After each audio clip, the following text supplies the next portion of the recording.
Chris Manning here from the Locked on Cavs podcast. Coming up on today's show, Evan Dammarell and I are going to talk about the Cavs getting the number 3 pick in the 2021 draft, as well as some Cavs Team USA news, which is a sentence I didn't expect to say this summer. Today's episode is brought to you by Spotify Green Room.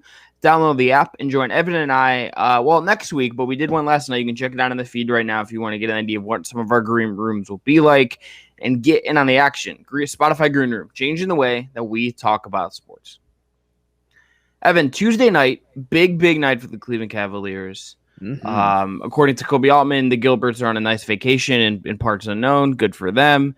They're on Lake Michigan or something. I don't know. I think according to Instagram, they're at like in Iceland, I think.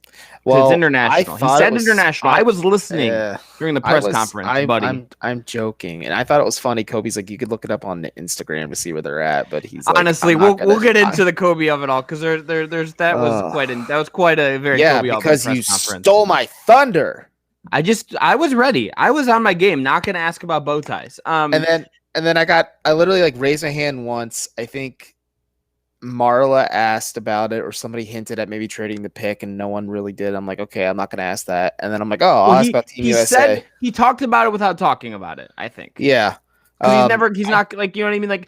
Like, no, that's one of those things. I think I pulled the quote from it during the presser, but he more or less said like this draft pick, the 3rd overall pick in the 2021 NBA draft, is going to shape a lot of the roster decisions and rotations going forward. Yeah. And I think that's saying without saying that Colin Sexton's on the trade block. And I think a lot of players are available because they can improve this roster, because Kobe really stressed that in this position they're in, Cleveland can draft a future all-star. And this is going to be the player that they shape their identity around going forward. Yeah, let's get back to Kobe. So they go up from 5 to 3. The coin flip ultimately works out. Justin Rowan, salute to you for the Kevin Love, having that Kevin Love WWE title belt photo just ready to fire off the tweet. I really respect it. The bit is just immaculate.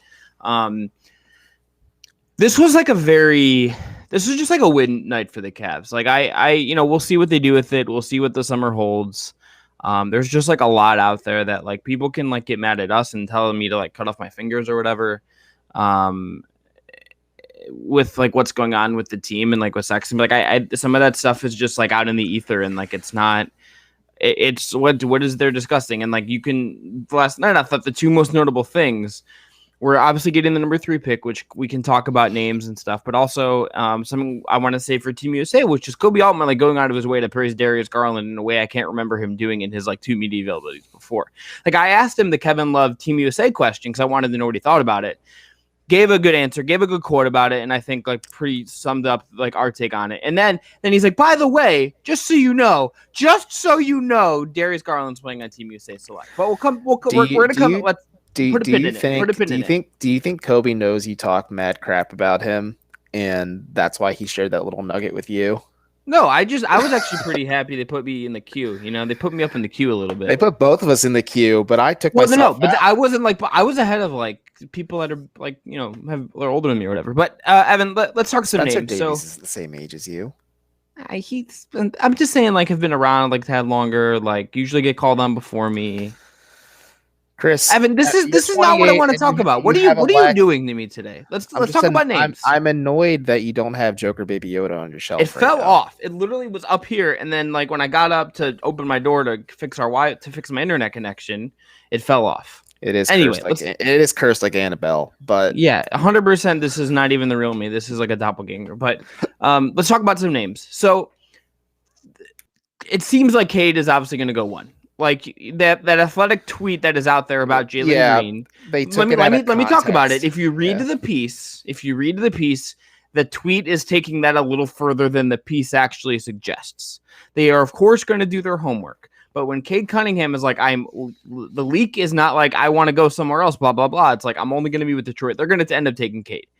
I would be pretty surprised if Cade doesn't go 1. Like that. Like I understand like not doing groupthink. Cade just seems like the logical guy there, and we'll see if that changes. But it just seems like that's where we're headed here.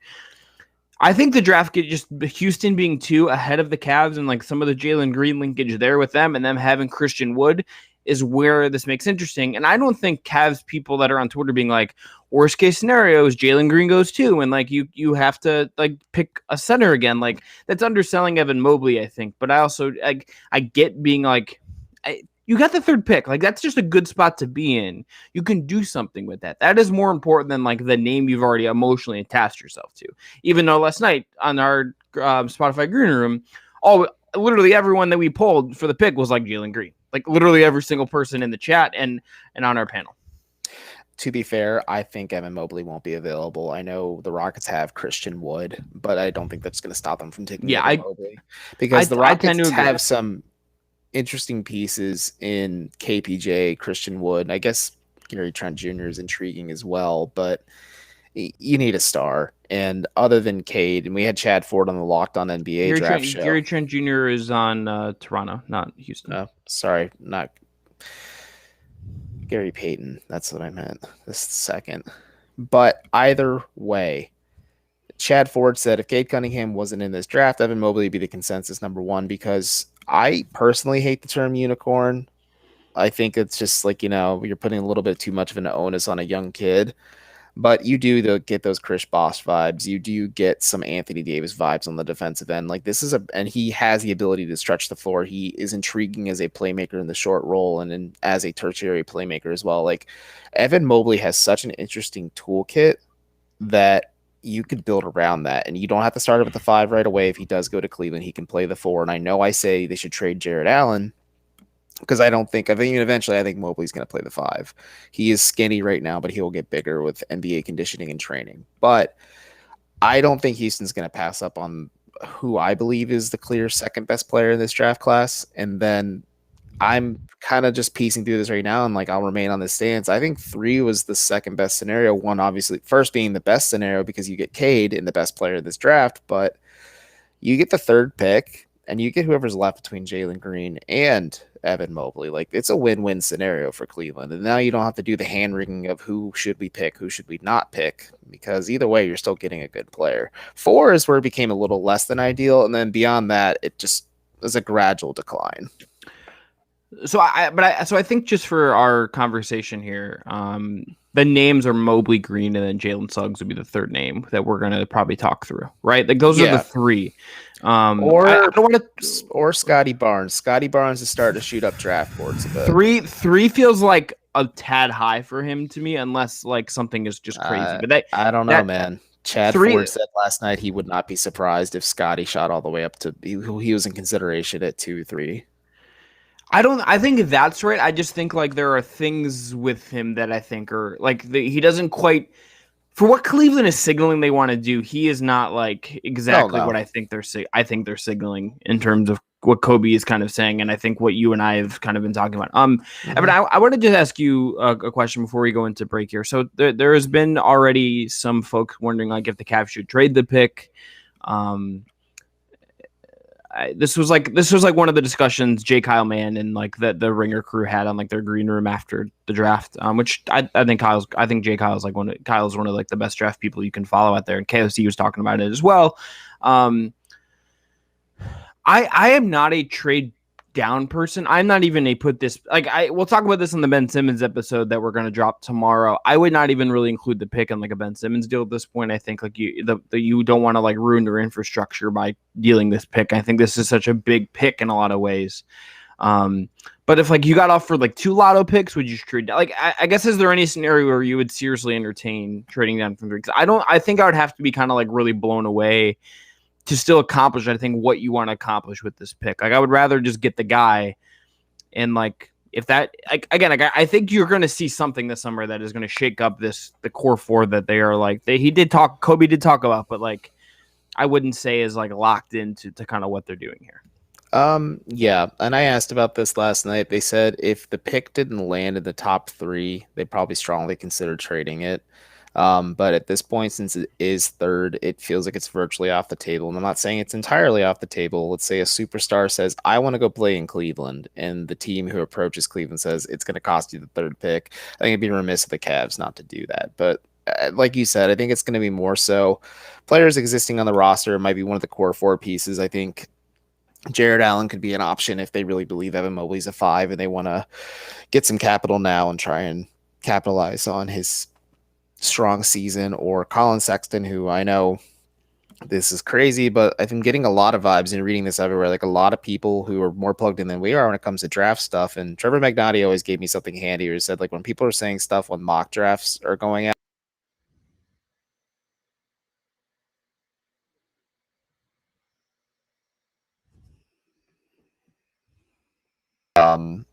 at the same time, it's just, I don't know what they're necessarily going to try and do, but I'm intrigued to see what happens. But yeah, I don't think they trade the pick. I think they trade Sexton first because I think that's their most valuable trade asset. Yeah, and like again, I don't think like anyone is necessarily like untouchable. Like if there's a trade that involves DG, I wouldn't say that's like that's like something that's like in their untouchables category or whatever. But like the Windsor are suggesting that when you talk to people about like what they might do, I think Sexton is sort of more on the table. Let's say I think that's just sort of where they're at with that. But Evan, we gotta pay some bills. We gotta pay some bills. It's time. And first up is our friends at Spotify Green Room. Spotify Green Room, if you haven't downloaded it already, is, it's now linked in with Spotify, but it was Locker Room before. It was the first social audio platform made for sports fans. It's free to download. And once you're in, you can talk with Evan, me, other fans, other Locked On hosts, athletes, and insiders in real time about your favorite team or sport. Again, we're going to be hosting Locked On Cavs Spotify Green Rooms every week. At least through the draft and into late summer. And you can join in on our conversations that you listen here every day. We had people that I can tell you, 2 people that downloaded the app last night. 2 whole people, which is a lot, really, frankly, that downloaded the app just to hang out with Evan and I on Spotify last night. I mean, that's what you want to see. Josh Link, Michael Drapcho, salute to you. I wouldn't say hang out. I came in with a lot of chaotic energy and just disrupted the entire show. It's okay. I love you anyway. You'll find fans just like you in Locker Room for watch parties, debates, post-game breakdowns, and, of course, reacting to big news or rumors. Again, we'll be back next week on there. You may see me in the dime room on there as well, but you're going to be checking us out there next week, probably Tuesday or Wednesday there on Spotify Green Room. Get the free app now on the iOS devices. Be sure to create a profile, link your Twitter, and join the NBA group for the latest league updates. Follow at CWMRights and @Evan to see when our rooms go live. You're not going to want to miss it. Again, we're planning to go live next week once again and check out our last Green Room in the podcast feed right now. See you there. Spotify Green Room, changing the way that we talk about sports. Today on the road to the finals, our NBA playoffs coverage is brought to you by Michelob Ultra. It's only worth it if you enjoy it, and at 2.6 carbs and 95 calories, we can all enjoy the games a little bit more this postseason. Okay, let's go with I think the Koby part of this, because it was good to hear from him last night. He looked very stressed on the. Oh, yeah, he looked tired. He looked like exhausted. What did you make of what Koby Altman had to say during his media availability? It was a whole lot of nothing at points, but there were some interesting things I gleaned from it, like the fact that they're willing to reshape the roster. I do think he's under the gun a little bit to make a concerted effort to make the playoffs. I thought it was interesting. He walked back when he said, our goal is never to make the playoffs this season. It was to reevaluate things. And I think somebody said, look, that's not true. I'm like, actually, no. Koby said this is an evaluation period. He just likes the energy coming from Colin Sexton to say they want to make the playoffs. And JV Bickerstaff just backed Colin on that one. And so did some of the other players. So it's more of a Colin Sexton thing. But I think Koby knows what he needs to do. I think the fact that he was pretty surprised, I think, that they got the 3rd pick. And the fact that now that they're sitting in that position, they can schedule a lot of meetings and interviews and possibly workouts with a lot of these top prospects to get acquainted with them. And I'm intrigued to see what happens, man. I mean, but jump back, trading the pick. If the Cavs traded up, that would make more sense. But yeah, that's my only other thing. I thought Koby. I got the vibe he really wants to get one of the top players in this draft, because he genuinely believes, and I do too, that maybe the top 3 to 4 players are all-star caliber players. Yeah, I don't want to be super hammy in framing it in this way, because I think the one of some of the stuff I've read today, that writing up the Kobe thing was very hammy about how we're doing this. The like, honestly, like, don't, like, just call me a piece of crap, whatever. Like, the bow tie stuff, like, whatever. Like, doesn't really matter to me too much. But what I think is just telling about what Altman said was the stuff he said about All-Star stuff, the stuff he said about, like, how they kind of want to build this. It just seems like that if, like, yes, the move is, like, likely not to be the trade, but I also just thought, like, if you read between the lines of what he's saying a little bit, it's not that, like, the pick is, like, completely off the table. It is that, like, it is going to take a lot of value to get this pick out of their hands and for them to do something with it. It doesn't involve taking Evan Mobley, Jalen Green, Jalen Suggs, whomever. Like, there is a very clear thing there with me where it's like, I think he's like, this is an extremely valuable chip for us. We need to do something significant with it. And I think, like, if we're going to put ourselves in Kobe's very nice wine blazer for a second, like, this is a move that could shape his job in a lot of ways. Like, if this pick doesn't work out, if what they do with the pick does not work out, like, he's going to be the fall guy for this. Like, that is where we're at, and that's where he's at in his tenure, it seems. So, like, I think this is obviously a very, very big moment. I think this is the pick that is going to define his legacy in a lot of ways. I think it's a really good spot. There may be, like, cleaner, like, more obvious fits if you get down to like of what to do if you get down to 6 and 7. But, like, I think you're going to see roster change. I think you're going to see something. I think you're going to see stuff that is, like, not insignificant. Like, I would not be surprised if, like, you get, like, McBuckets and, like, this pick and, like, some other kind of like a legit older backup point guard to kind of, like, be this thrust. And then, like, they go, okay, we're going to make a push for whatever the play into the playoffs next year. I think that's sort of where we're headed here. And I think this pick is the absolute thrust of this offseason. Yeah, I absolutely agree. All the decisions after this are going to be shaped after the draft in July. Like, in free agency, obviously starts immediately or soon after, I should say. There's a lot of variables and questions. What are they going to do with Colin Sexton? Are they going to sign Jared Allen to an extension? And Sexton's extension also falls with that. What are they going to do? Is Kevin Love going to get traded? Because you're hoping that the Team USA thing, which we'll talk about next segment, he shows out and then he becomes a tradable asset, because at the end of the day, I don't think any contract is truly untradeable. You can find a way, but the Cavs might have to attach some picks to it. Sam Presti, our lines are open. But look, the Sam Presti is gonna, like, at some point he's gonna be like, I'm offering 900 picks for whatever. Like, it's just I like commend them for trying to do it that way in some ways, but it's also just like, you're literally never going to use all those picks. It's the long con. He's going to trade all those picks to Brooklyn out of pure spite and get Kevin Durant back. And just say, I'm not locked in here with you. You're locked in here with me, the Sam Presti story. But oh my God. At the same time, yeah, like this draft situation, like let's say Evan Mobley is the pick. I think you change the calculus there with Jared Allen, and maybe you try to move Kevin Love as well, because you have way too many big men on the roster then, and you want to play your third overall pick plenty of minutes and possibly start him too. If they take Jalen Green, I think then you have the conversation. It's an awkward one. If Colin doesn't feel comfortable coming off the bench or doesn't want to be the sixth man for this team, you approach a team and say, hey, what do you want for Colin Sexton? Because I think the Cavs could possibly get like a mid to late first rounder this year for Colin if they really tried. Because Colin, I think, would be really good as a player for a few contenders as well, because you can limit some of the ball dominance and such too. Because, I don't know. I'm not of the mentality that if you remove Donovan Mitchell and plugged Colin Sexton in, you get similar production, but you get good production. But at the same time, yeah, it's just the draft stuff is going to be really interesting. Like, we're kind of slow cruising it for a bit. The combine stuff, like for the media, starts up tomorrow because we're recording this today on Wednesday. And I'll be part of it, and I'll be trying to become buddy-buddy with Jalen Green. Evan Mobley's not there, though. Cade Cunningham's not there. So it'll be interesting to see what happens next, but it all really does start with the draft.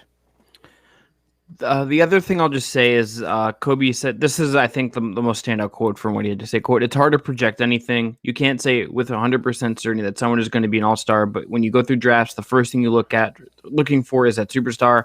Then you're looking at an all-star. Is there an all-star where we're picking? Then is there a starter? Why people are so excited about this draft, even beyond the top 5, there could be potential all-stars. The other thing that he said was that he basically said, like, they got to see a lot of these guys in person.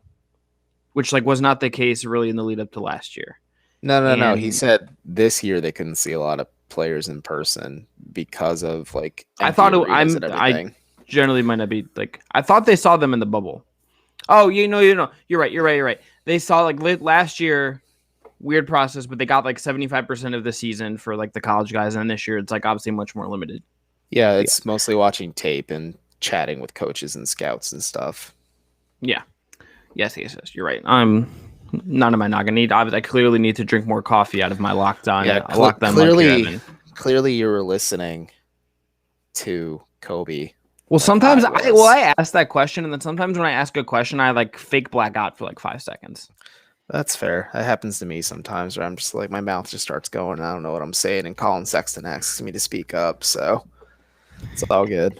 Look, man, social anxiety, we love you. Anyway, Evan, let's take another break here. It's time to tell everyone about our friends at Built Bar. So Built Bar, as everyone I think knows by now, if you've listened to the pod or watched here in WKYC, it's the best tasting protein bar ever. Just no doubts about it. Coconut almond, cherry, raspberry, mint brownie, peanut butter brownie, double chocolate, and salted caramel are their 9 main flavors. There's something for everyone, no matter what kind of flavor you like. My favorite flavor, they just restocked the cookies and cream. That's not one we named there, but like you should get that protein bar. It's a pretty darn good protein bar. If you haven't tried all the flavors, you can also get a mixed box, and you get 2 of each of the 9 flavors to try them all. Most of the flavors have 17 grams of protein, only 130 calories, only 4 grams of sugar, and only 4 grams of net carbohydrates. Order today. Get that raspberry, that mint brownie, or whatever you like.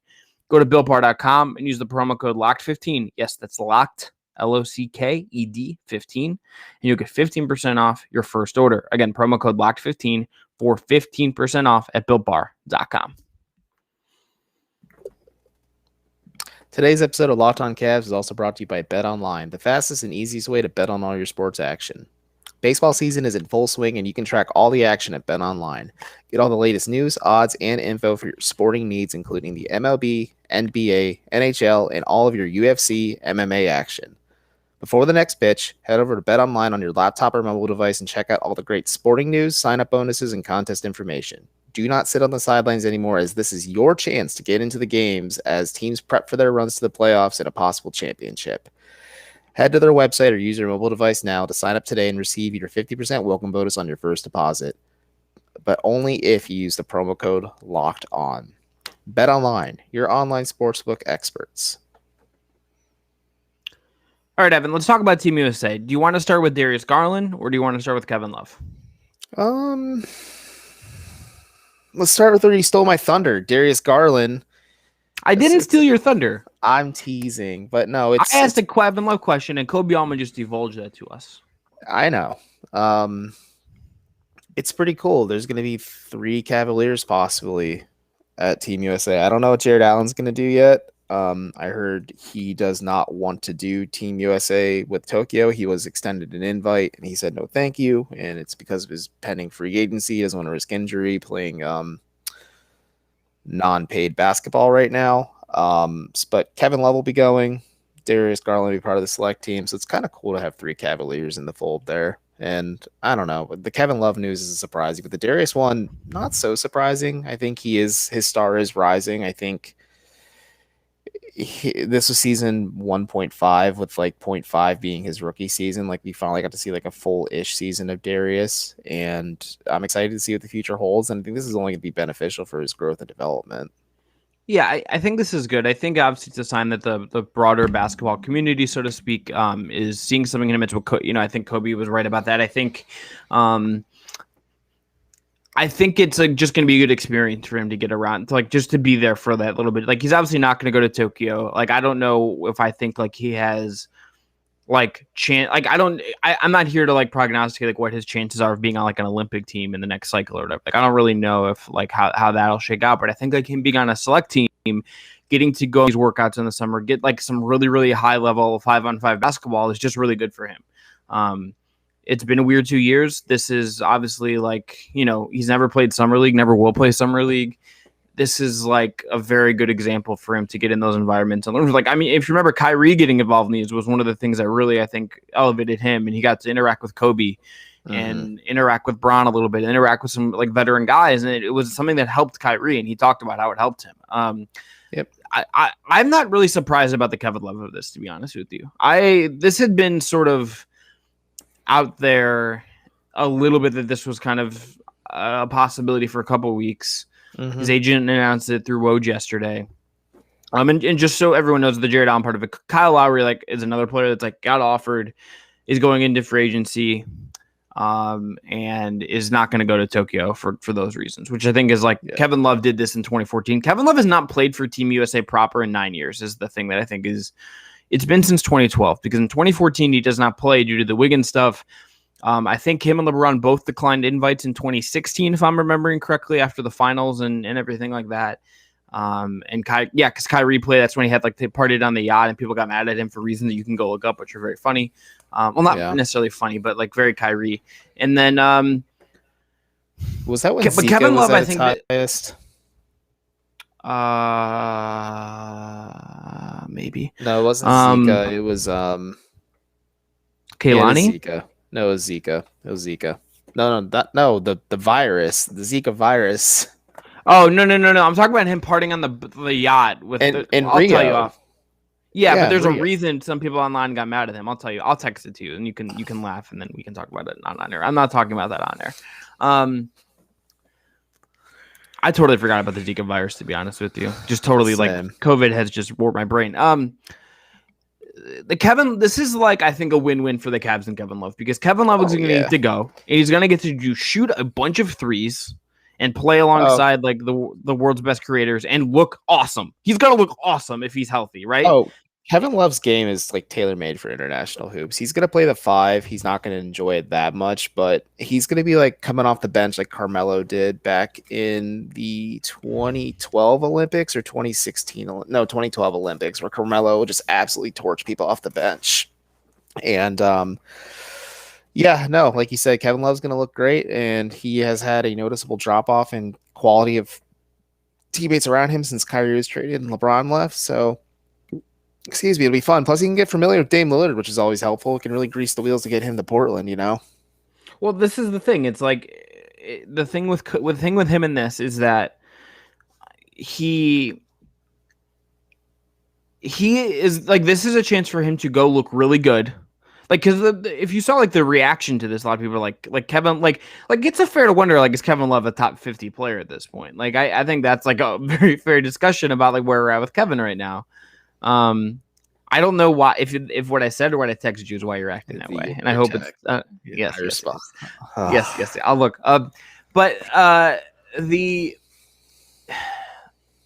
This is a Kevin Love potential quick turnaround rehab value. That's part. I'm saying if he looks really good and Dame has a really good experience, and there's just a way this stuff can kind of grease the wheels behind the scenes a little bit. Secondly, it's also just good for him to play 5-on-5 basketball. Yeah.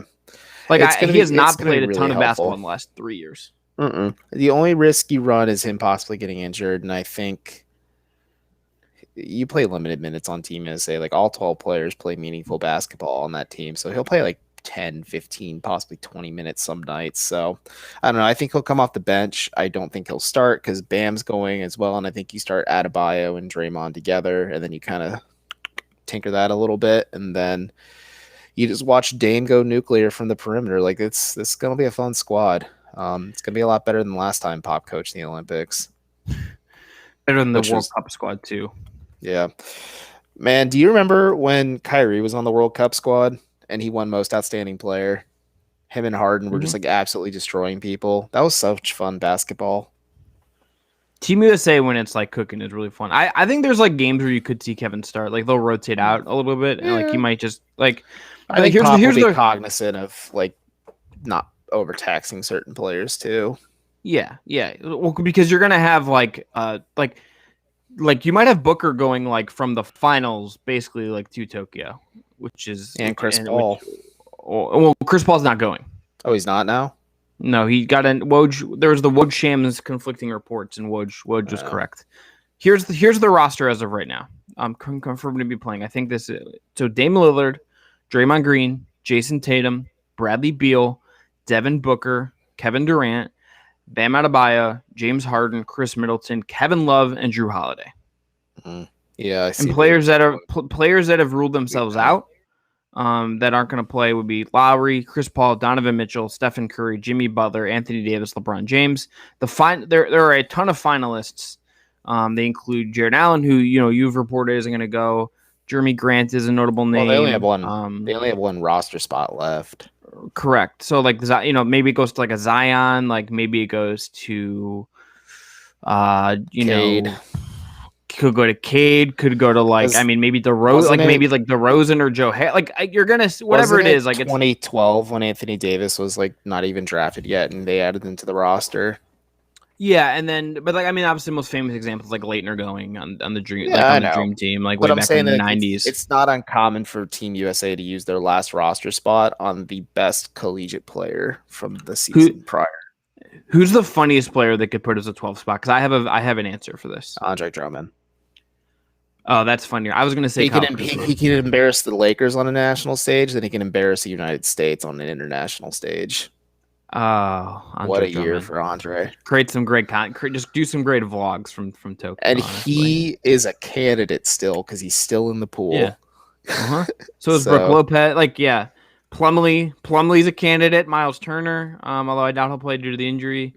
You got some options there. Yeah, JaVale McGee's in the pool according to this list I'm looking down on CBS. Oh, that is true. It was JaVale. Put Kevin, JaVale Jarrett, on and Andre. the Olympic team. Let's go, JaVale. I want Olympic JaVale. I do too. Olympic gold medalist JaVale McGee and former Cleveland Olympic Cavaliers gold medalist legend and noted year. crypto enthusiast and stock trader JaVale McGee. Him and Torian Prince, man. God, I'd love to have Torian on to talk about stocks and crypto one day. Lamar Stevens is also somewhat into investment according to his Instagram. Who knew? Anyway, diamond hands, baby. Must be that great Penn State education that he got, because I obviously Bill D. Flip also just really big into the bonds. Anyway, that is going to be it for today's show. Thanks again to Built Bar, to Bet Online, to Spotify Green Room for sponsoring the show. Thanks to all the great sponsors. We'll be back tomorrow to talk about everyone's most coveted piece this summer, Ben Simmons. Brian Toporek, I did a mock negotiation with him, so that'll be as the last thing on the show. But Evan and I are just going to talk about Ben Simmons for 20-something minutes and figure that out a little bit. But again, the Cavs are picking third overall.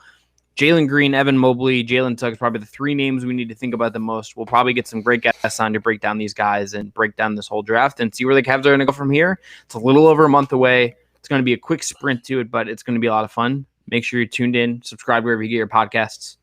Evan, for Evan, this has been Lockdown Cavs for Wednesday, June 23rd. Back tomorrow again, talking about Ben Simmons. Talk to you then.